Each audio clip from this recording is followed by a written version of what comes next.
walk a lonely road, the only one that I have ever known. Don't know where it goes, but it's only me.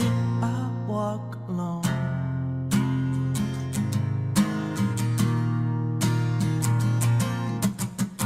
I walk this empty street on the boulevard of broken dreams, where the city sleeps and I'm the... El distrito londinense de Stockwell, al sur de Londres, es el lugar favorito de las personas mayores, el lugar ideal para pasar los últimos años de su vida en serenidad. Sin embargo, en los meses de verano de 1986, un asesino en serie conocido como Stockwell Strangler comenzó a aterrorizar a esta tranquila comunidad, dejando un largo rastro de cadáveres a su paso. Lo que les cuento aquí es la inquietante historia de Kenneth Erskine, un asesino en serie que en muchos aspectos representa una excepción entre los criminales británicos, pero de esto les hablaré más adelante. Where I walk alone.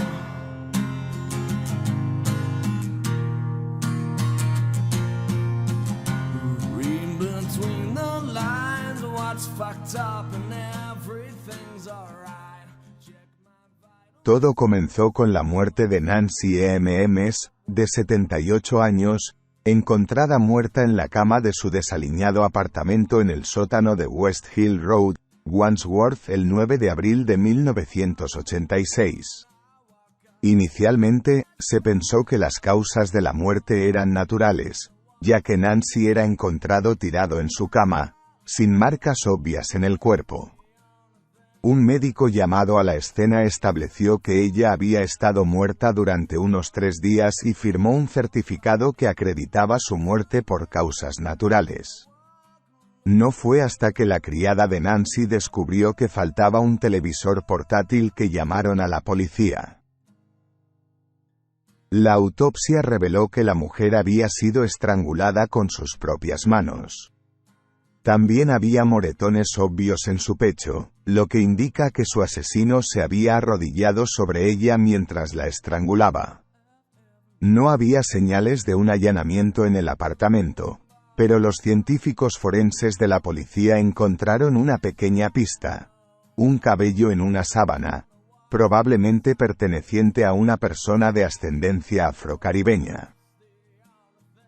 El 9 de junio de 1986, se descubrió el cuerpo de la viuda de 67 años, la señora Janet Cockett, en su apartamento en la finca Overton, Stockwell, al sur de Londres. Los detectives se dieron cuenta rápidamente de que se trataba de un homicidio. La señora Cockett había sido atacada salvajemente y tenía 2 costillas fracturadas por la presión ejercida por alguien arrodillado sobre su pecho. Le habían arrancado el camisón, luego lo habían doblado cuidadosamente y lo habían colocado en una silla junto a la cama. Los investigadores notaron otra cosa extraña. Las fotografías familiares sobre la repisa de la chimenea del dormitorio habían sido colocadas boca abajo o apartadas de la escena del crimen. La policía encontró algunas huellas dactilares en la sala del crimen, una de las cuales era de la palma de una mano.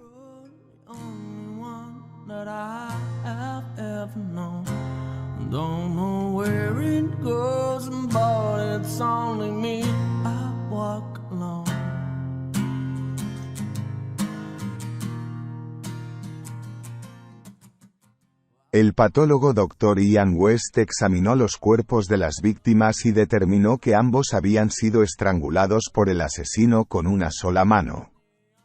En las víctimas de esta edad, la inconsciencia ocurre dentro de los 30 segundos y la muerte dentro de los 2 o 3 minutos. Los detectives que investigaron ambos asesinatos intentaron encontrar similitudes pero no encontraron ninguna. Pero todo cambiaría en poco más de 2 semanas. En la madrugada del 27 de junio de 1986, el ingeniero jubilado Fred Prentice dormía en su habitación en un hogar de ancianos administrado por el ayuntamiento en Cedars Road, cuando lo despertó un ruido en el pasillo fuera de su habitación. Entonces notó una sombra cerca de su cama, encendió la luz de la mesita de noche y vio a un extraño que venía hacia él amenazadoramente. El intruso saltó sobre él, trató de gritar el señor Prentice, pero el asesino se llevó un dedo a los labios en un gesto amenazador para ordenarle al anciano que se callara. Luego apretó la tráquea con fuerza y luego aflojó su agarre.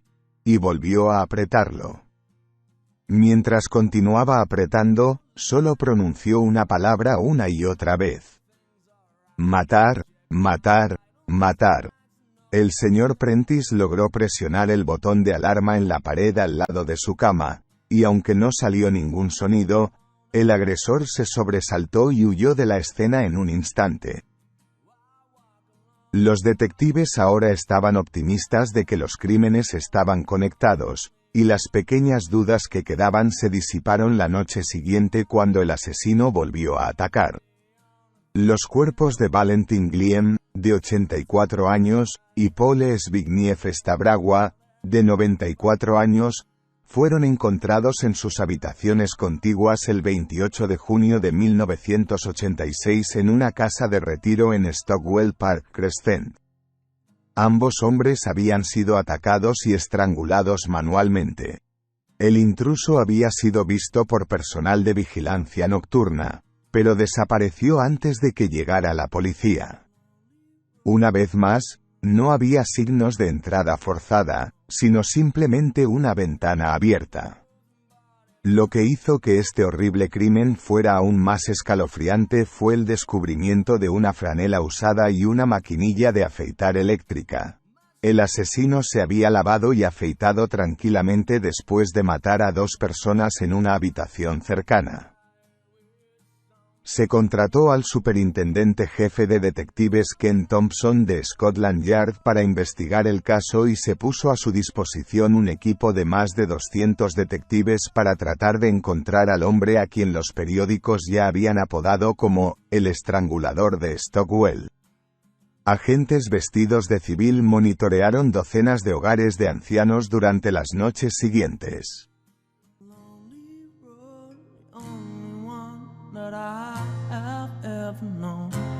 Don't know where it goes, but it's only me. I walk alone.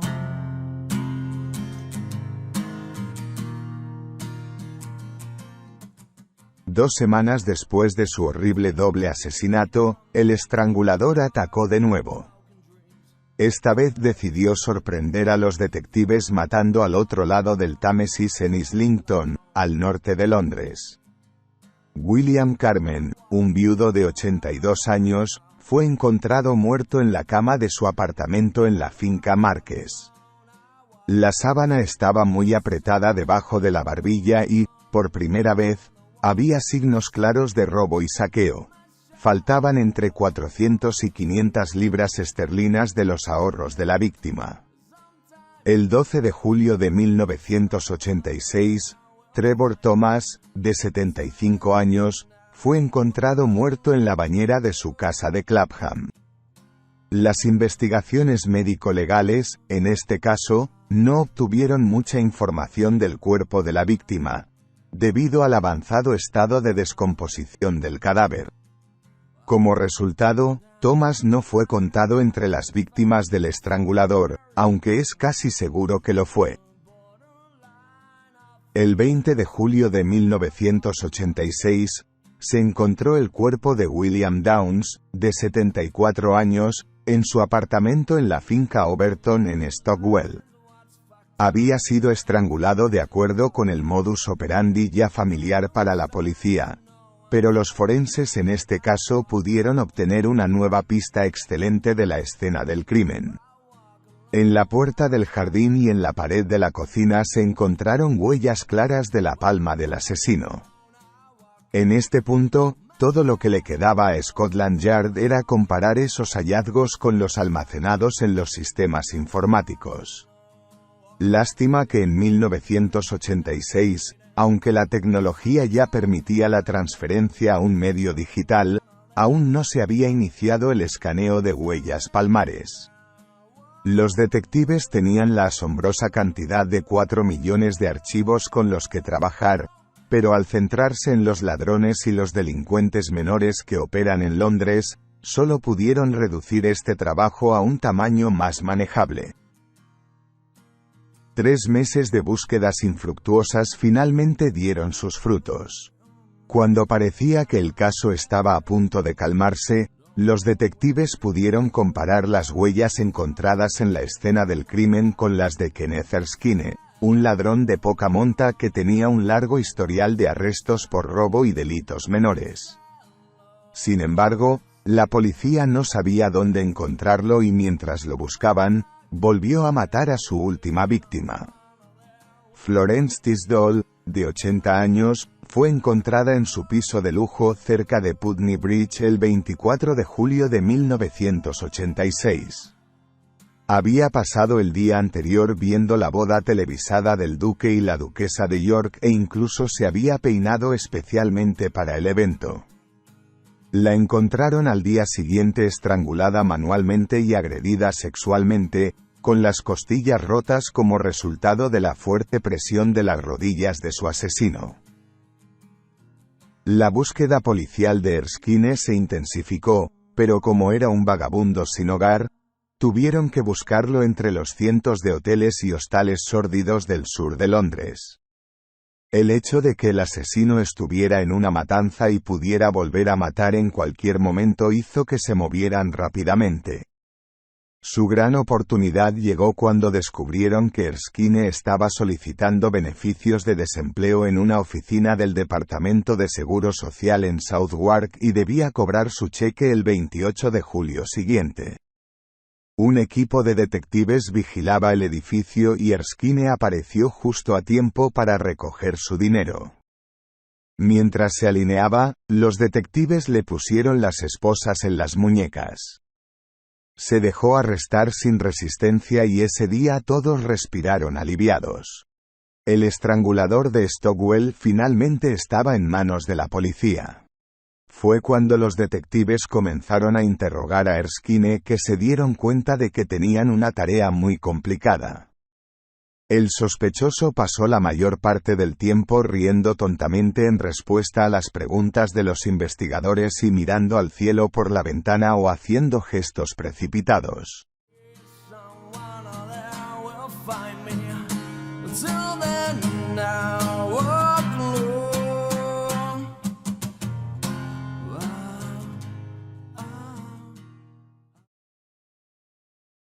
Claramente era un individuo perturbado, pero no era del todo ingenuo. En su poder, los investigadores encontraron detalles de 10 cuentas bancarias y una empresa constructora que Erskine había abierto para ocultar el producto de sus robos. La policía descubrió que había pagado casi 3 libras durante su ola de asesinatos, mientras aún recibía beneficios de desempleo. Las huellas de las palmas eran una evidencia abrumadora, pero solo ubicaron al asesino en 2 escenas del crimen, y con Erskine negándose a hablar, los detectives tuvieron que buscar más evidencia. Fred Prentice, una de las víctimas que sobrevivió al ataque, participó gustosamente en un enfrentamiento al estilo estadounidense en la comisaría de policía de Clapham. Cuando le presentaron a una serie de individuos alineados frente a él detrás de un espejo, señaló a Erskine sin dudarlo un segundo. Scotland Yard, a diferencia de lo habitual, decidió dar a conocer la foto del asesino a los medios, en un intento por encontrar más testigos.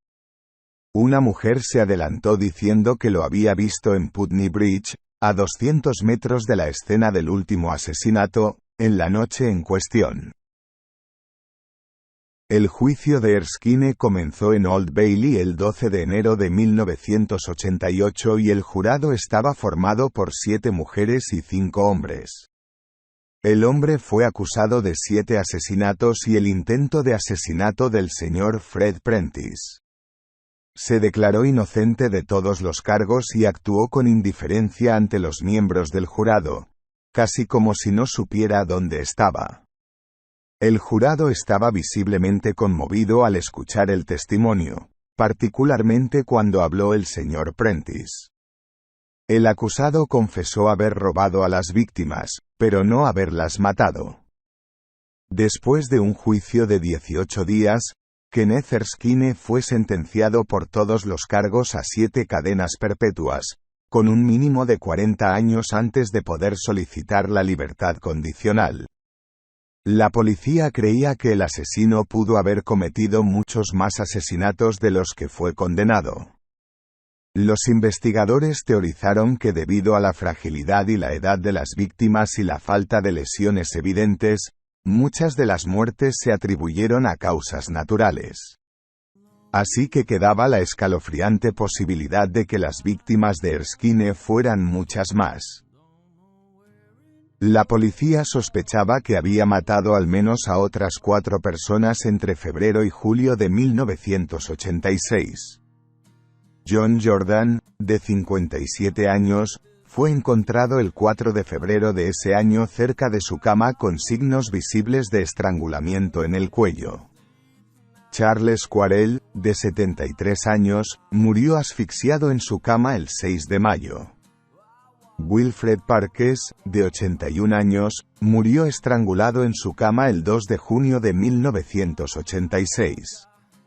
Finalmente, Trevor Thomas, de 75 años, fue encontrado muerto en el baño el 21 de julio. Las investigaciones forenses nunca demostraron que fueran víctimas de Erskine, pero es muy probable que lo fueran. El asesino en serie nunca fue acusado de ninguno de estos 4 asesinatos. Nacido de madre inglesa y padre de Antigua, Erskine creció en Putney, al suroeste de Londres. Era uno de 4 hijos, y los vecinos lo recordaban como un niño gordito que leía la Biblia. El joven pronto se volvió difícil de controlar y asistió a una serie de escuelas para niños inadaptados. Varias veces atacó violentamente a maestros y alumnos y parecía vivir en un mundo propio.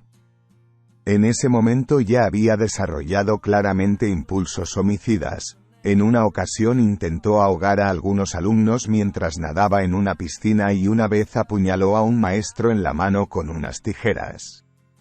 El joven pasó varias temporadas en prisión cuando fue arrestado por varios intentos de robo que salieron mal. En algún momento, incluso su propia familia optó por separarse de él y lo echó de la casa. A partir de entonces, Erskine no tuvo más contacto con ellos y vivió sin hogar durante muchos años. Era un solitario, pero cuando la policía lo arrestó por los estrangulamientos, descubrieron que durante un tiempo se había juntado con una compañía de amigos que luego lo abandonaron debido a sus problemas. Poco se sabe sobre su vida temprana debido a la falta de información detallada sobre él. Sus únicas posesiones eran la ropa con la que se levantaba por la mañana y varios libros de la empresa constructora. A lo largo de los años, sus trastornos mentales han empeorado hasta el punto de que ahora está confinado en el Hospital Psiquiátrico Broadmoor, el más antiguo de 3 centros de alta seguridad en Inglaterra. Los otros 2 son el Hospital Ashworth cerca de Liverpool y el Hospital Rampton Secure en Nottinghamshire. Hoy, Broadmoor es el hospital psiquiátrico más notorio de Inglaterra y ha albergado a muchos criminales infames. Uno de ellos es Peter Sutcliffe, también conocido como el Destripador de Yorkshire. Sutcliffe fue un asesino en serie que mató a 13 mujeres e intentó matar a 7 más en el norte de Inglaterra entre 1975 y 1980. Apuntó a las prostitutas a las que mató con un martillo y una cuchilla afilada. Detenido en 1981, le diagnosticaron esquizofrenia paranoide. Fue declarado culpable de asesinato y condenado a cadena perpetua con la obligación de cumplir un mínimo de 30 años. Estuvo recluido en Broadmoor hasta su muerte en 2020. La mayoría de los pacientes recluidos allí padecen enfermedades mentales graves y muchos también tienen trastornos de personalidad. Los pacientes en el hospital son tratados con una variedad de terapias, como medicamentos y terapia ocupacional, por lo que se vuelven menos riesgosos para ellos mismos y para los demás. Hoy, el hospital alberga solo a reclusos varones después de que la sala de mujeres cerrara en 2007. Erskine ha pasado toda su vida en la cárcel de Broadmoor. Todavía sigue siendo un personaje misterioso, según los psiquiatras. Tendría problemas para distinguir la fantasía de la realidad y parecería atrapado en su mundo de la infancia. Su estado mental se ha deteriorado de forma alarmante con el paso de los años, aunque un día en prisión fue protagonista de un acto que demostró su capacidad para distinguir el bien del mal. Era el 23 de marzo de 1996. Erskine estaba preso en Broadmoor cuando escuchó gritos y vio al recluso Paul Wilson intentando estrangular al notorio asesino en serie Peter Sutcliffe con un cable telefónico. Tanto Erskine como su compañero de prisión Jamie DeWitt intervinieron y efectivamente salvaron la vida de Sutcliffe. Muchos psiquiatras continuaron investigando la mente de Kenneth Erskine en un intento de profundizar en su psique. En 2006, un grupo de expertos estableció que padecía esquizofrenia crónica y trastorno de personalidad antisocial y que en el momento de los delitos tenía la edad mental de un adolescente. En un intento por explicar el acoso del asesino a las personas mayores, el psicólogo Anthony Storr especuló que probablemente guardaba un profundo rencor contra sus propios padres, o contra sus abuelos. Parecía que quería vengarse de ancianos inocentes, probablemente por algo que sucedió en su pasado, tal vez sufrió a manos de sus padres. En mi larga experiencia como consultor, no recuerdo una racha terrible crímenes como estos. En palabras de los psicólogo, me gustaría volver a decir al comienzo del vídeo sobre el crimen que Kenneth Erskine representa una excepción en el panorama criminal británico. Una de las razones es que es el único asesino de la serie que está grabado con asesinatos y se ha convertido en homicidio involuntario. Pero lo que lo hace realmente único es la posibilidad de que salga de prisión en 2028, a los 65 años. Una cosa particularmente inquietante. Sí, sería el único asesino en serie liberado de una prisión británica. Down the line that divides me somewhere in my mind, on the borderline of the edges where I walk alone.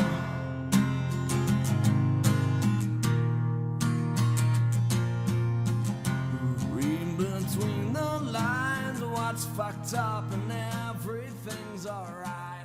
Check my vibe.